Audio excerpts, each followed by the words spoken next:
tour au Red Bull, aussi Plaza. Donc justement pour des interviews avec certains acteurs qui ont participé dans ce film, notamment le réalisateur,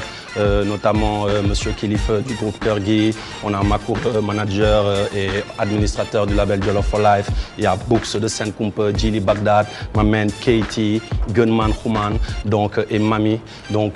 on est ici, aussi Plaza bien sûr, justement pour vous présenter cette interview. Donc on va vite fait faire, on va dire, des croisées entre les différents acteurs et le réalisateur, justement pour expliciter un peu.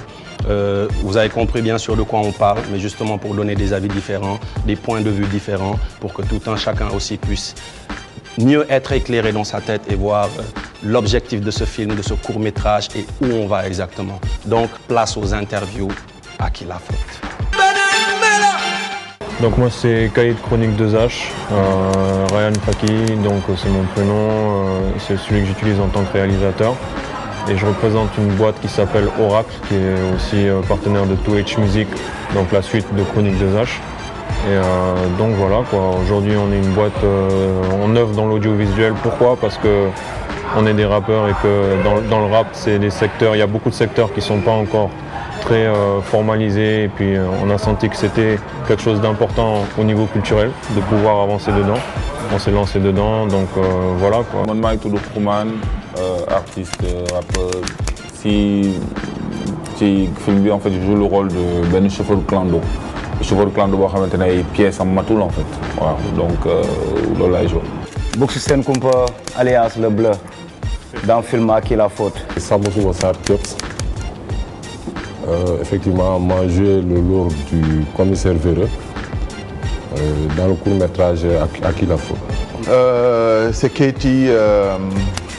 rappeur à la base, et puis tant d'autres choses encore. Et ce film en fait, À qui la faute, je joue le rôle d'un vieux policier en fait qui manage quelque part Le Bleu, Samboy, donc voilà, qui vient d'arriver dans la police, qui a encore ses convictions, qui a la fougue de la jeunesse et tout. Et voilà, c'est mon coéquipier, tu vois, donc en fait, bon, moi, dans le film, en fait, j'essaie un peu de lui montrer comment fonctionne le métier, quelles sont les réalités du métier aussi. Makoura Diop, manager déjà, nous sommes manager Simon, le bis Biclen. Bon, ce film bi À qui la faute, nous avons un rôle dealer, déjà nous avons homme d'affaires, en même temps dealer là. Je suis le Kilif du groupe Kurgi, membre fondateur du mouvement Y'en a marre. Donc, j'ai joué le rôle de vendeur de groupe qui film À qui la faute. Jili Bagdad, membre Y'en a marre, membre du 5e Underground, groupe du mouvement hip-hop. Bon, le rôle que j'ai joué À qui la faute, le rôle client, le rôle client au clando, le rôle sénégalais lambda bi jël clando, et puis attitude jël katu clando en général. Bon, man je suis Mami Ndiaye, coordinatrice Y'en a marre Dieuppeul, Derklé. Bon, film bi rôle bi ma ci joué mooy man maa nekk jabaru xosluman bi. Jabaru chauffeur clando bi. Comprendre nga, donc parfois mu ñëw yëfi dox, parfois mu ñëw yëfi du dox. te dëkk bi dafa metti te moom bu doxee rek day indi joxe ci kër gi. À qui la faute, c'est notre premier court-métrage au niveau de Oracle. On a eu l'idée depuis pas mal de temps de faire ce film. Peut-être que c'est vrai que les idées n'étaient pas vraiment ficelées, mais après, avec les événements qui sont arrivés avec les élections, c'est là qu'avec la collaboration avec Y'en a marre, on a pensé à pouvoir trouver dans ce collectif un groupe de personnes qui pouvaient incarner l'histoire qu'on voulait raconter, et puis bon, ça a très bien collé, donc c'était vraiment notre premier court-métrage, on était vraiment très contents de ça. Chauffeur clando, chauffeur taxi, chauffeur car rapide, en général, nous avons transporter des vies humaines. Parce que comme on dit souvent, si tu es installé,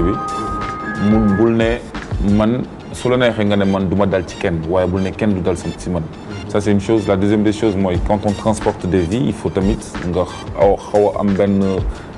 faut être un peu plus responsable. parce que nga gis koo xamante ne tu transportes 5 vies wala yow nga nekk ci benn oto soo dalee ci beneen oto c'est une vie humaine que tu mets en danger sooy dawal oto te yow si sa bopp say papier wala say pièces matul wala si sa visite technique en tout cas daal su fekkente ne tu n'es pas en règle à 100% tu te mets en danger tu mets en danger ñi ngay transporter tu mets en danger les gens qui sont sur la route. souvent gars yi dañuy faral di wax ne rappeurs yëpp ay nante la ñu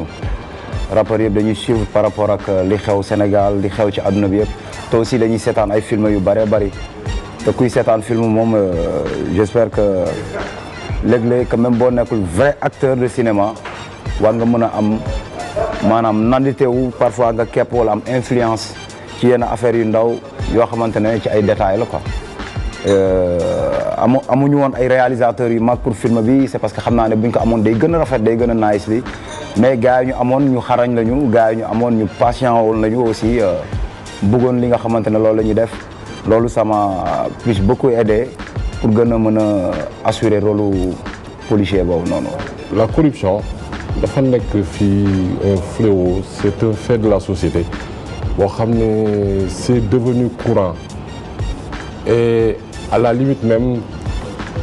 c'est des gestes anodins yoo xam ne nit ñi dañ koy def nii comme ça et à la longue dañ dem boo ériger ko en règle et science na effectivement bon dundin la daal noonu la ñu war di dundee si tu vois bien le film à un moment donné le chauffeur de clando donc bi ko policier bi arrêté ce sont même les clients ñoom ñoo koy wax ne mais non jox ko 1000 francs pour te dire que à un moment donné dañ ko dund boo xam ne dafa ancré dans nos mœurs boo dem boo nekk geste boo xam ne geste bu anodin la boo xam ne les gens trouvent ça normal quoi c'est ça et malheureusement pour ton information Simon je vais te dire que la corruption grève à hauteur de 10% de la rentabilité d'un projet donc c'est un fléau c'est un fait sérieux et que les gens doivent s'attaquer pour l'éradiquer. Il y a plein de facteurs extérieurs qui font que sunu dëkk yi en fait conditions yi ñu nekk ak fi ñu toll ci développement maanaam dépendrul ci ñun mais moi comme je dis toujours rek ñàkk mënul toujours justifier yenn yi su développement mënul justifier toujours yenn yi am na loo xamante ni ku ci nekk sa responsabilité bopp la et bu ñu ñeneen ñi bëggalul lu baax aussi ñun war nañ ko mën a bëggal suñu bopp quoi mën nga dama koy jël ci exemple famille bu dëkk seen kër mën nañ ñàkk seen wërsëg mën na bañ a demee noonu te du tee kër gi dina set du tee xale yi dinañ leen yar bu baax donc tey je pense que Sénégal aussi foofu la ñu war a toll amuñu yenn moyens yi suñu dëkk on est sous-développé mais mën nañu yar nit ñi ba nga xam ni lépp dina jaar ci yoon lu waay jot sa ñaq tax nga jot ko plutôt que li fi am ñu gis ko mooy ay passe droit diw xaritu diw la diw doomu diw la wala diw kii moo ko yónni ci man dafay indi en fin de compte ay situation yoo xamante ni dafay difficile si ñun ñëpp parce que loo xamante ni yow leer na la ni mbooloo moo ko moom et que ci mbooloo boobu noonu am na ñoo xamante ni ñu ngi def seen kéem kattan pour yëfi jëm kanam yow nga jógee fële rek xalaatoo mbooloo bi xalaatoo dara yow sa bopp rek nga xool sa intérêt bopp rek nga xool wala intérêt ñi la wër ñëw aaki moo ko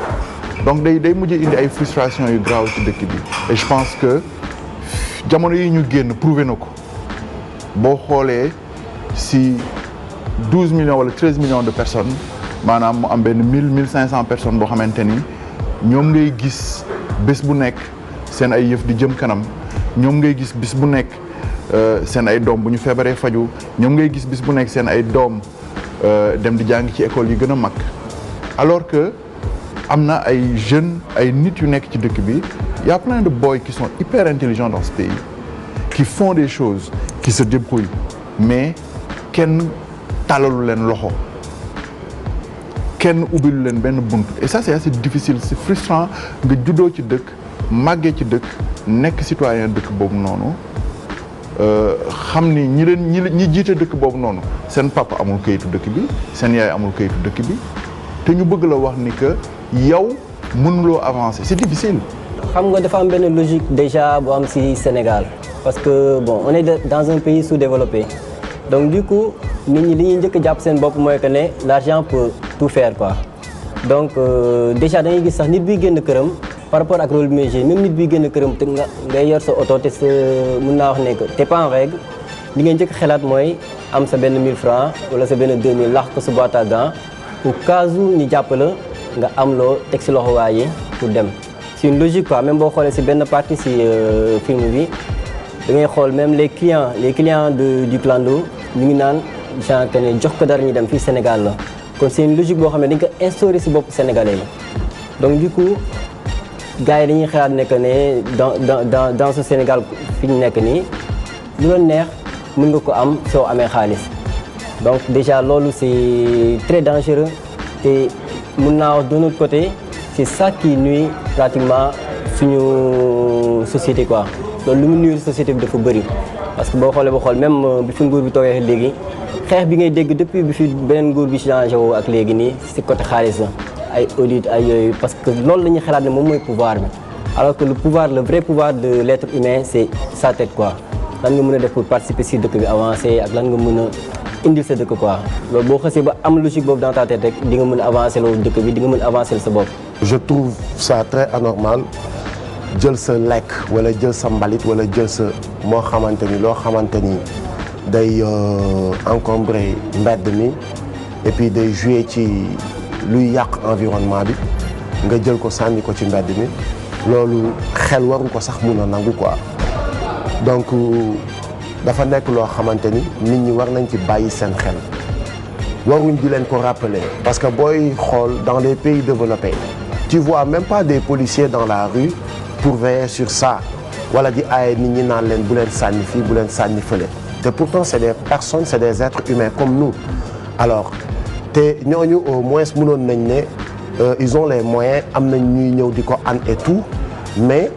mën nañ sànni fu leen neex mais defuñ ko ils le font pas parce que yooyu yëpp tamit bu gars yi fàtte ni saa yu ngeen di lekk di sànni ci mbedd mi day jouer ci économie bi ci économie réew mi parce que yaa ngi salteel yaa ngi yàq environnement bi te loolu day duggaat ci xaalisu état bi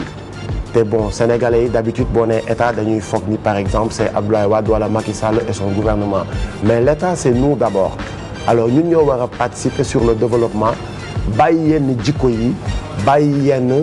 laisser-aller yi bàyyi yenn je m'en foutisme yi di lekk di sànni affaire yooyu vraiment war nañ ci xoolaat bu baax te bako quoi.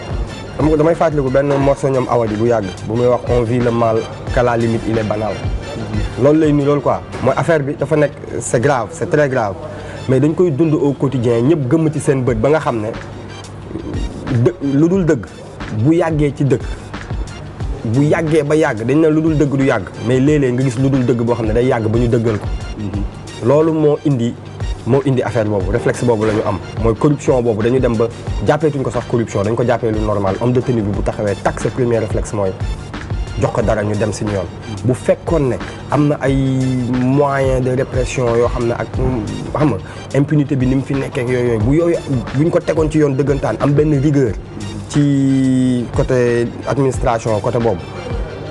nit du ñeme sax di xool policier bëtu baal ma boo nekkul ci yoon da nga tu assumes ci saa si mais dafa dem ba nga xam ne tamit c'est la faute à nous tous en général c'est la faute au système c'est la faute aux Sénégalais avec grand S xam nga parce que policier bi dafay ñëw taxaw laaj la say këyit nga jox ko mu laaj la ba laaj la loo xam ne dafa am lu dangereux lu ñuy wax policier saa yu la buggee jàpp da lay jàpp c'est dangereux saa yu la buggee jàpp daf lay jàpp kooku bu ñu ko waxee rek mooy y'a quelque chose mooy kon on doit revoir comment naka la ñuy handler affaire yooyu. en tant que femme sa jëkkër da nga ko war a jàppale ci liggéeyam jarul nga koy topp mais dee ko toppatoo parce que visite technique dafa baax ci taximan ci chauffeur sax laay wax parce que assurance la xam nga dañuy wax assurance mais yooyu ñooy assurance te moom bu nekkee en sécurité yow yaa ngi en sécurité su nekkee si coono yaa ngi si coono donc di soññu sa jëkkër bu dee chauffeur muy toppatoo ay visitam daf si am solo. La critique du public a été très très positive et je m'y attendais pas forcément parce que je me disais qu'au Sénégal quand même les gens ils ont tendance à se censurer, c'est-à-dire il y a des sujets qu'on n'arrive pas à ouvrir. Il y a quelques années parler de commissaires corrompus, policiers, c'était pas tout le monde qui se levait pour le faire. Et parler même de la corruption au Sénégal, ça reste quand même assez une réalité qu'on reflète aux autres et quelque part ça dégrade un peu. Mais je pense que quand on veut évoluer, il faut déjà accepter ses défauts.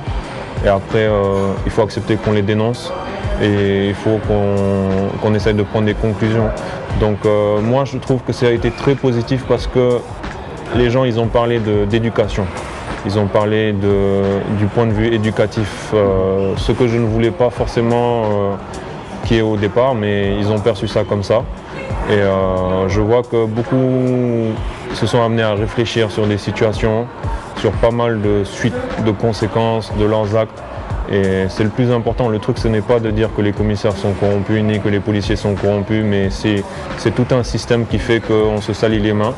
et que chacun doit avoir sa place dedans, chacun doit avoir son opinion à dire, sans pour autant reprocher à l'autre, parce qu'on a tous les mains sales, quoi. Et je pense qu'au Sénégal, ce serait bien qu'on commence à... C'est un pays qui, pour moi, devrait être beaucoup plus développé qu'il ne l'est actuellement, mais que les mentalités bloquent. Les mentalités bloquent à beaucoup de niveaux. Moi, j'ai eu la chance de voyager. Je sais que beaucoup de rappeurs, ils ont eu la chance de voyager. Quand je parle avec mes collègues, ils savent qu'il y a beaucoup de choses à refaire dans ce pays-là. Et les Sénégalais, dans la masse en général, il y en a beaucoup qui ne sont pas conscients de ça. Donc nous, on essaye de leur faire communiquer tout ça. Et on veut vraiment que ça évolue. Et je pense que quand même, c'est bien parti. Je ne m'attendais pas à cette approche qu'il y a eu avec le public et je pense que vraiment au Sénégal les gens veulent évoluer, ils veulent une vie stable, ils veulent une vie qui a un certain niveau et ils veulent montrer leur présence dans le monde et ils veulent s'affirmer comme des citoyens civilisés qui peuvent aller plus loin, se développer tout en restant au Sénégal, quoi, faire des grandes choses. C'est assez marrant de voir yenn saa da ngay nekk ci circulation bi feu bi vert ngay dem gis ay nit ñuy traverser malgré ça malgré le fait que feu bi vert na mais dañuy jéem a zigzag ci diggante oto yi. Je pense que loolu ñàkk xam la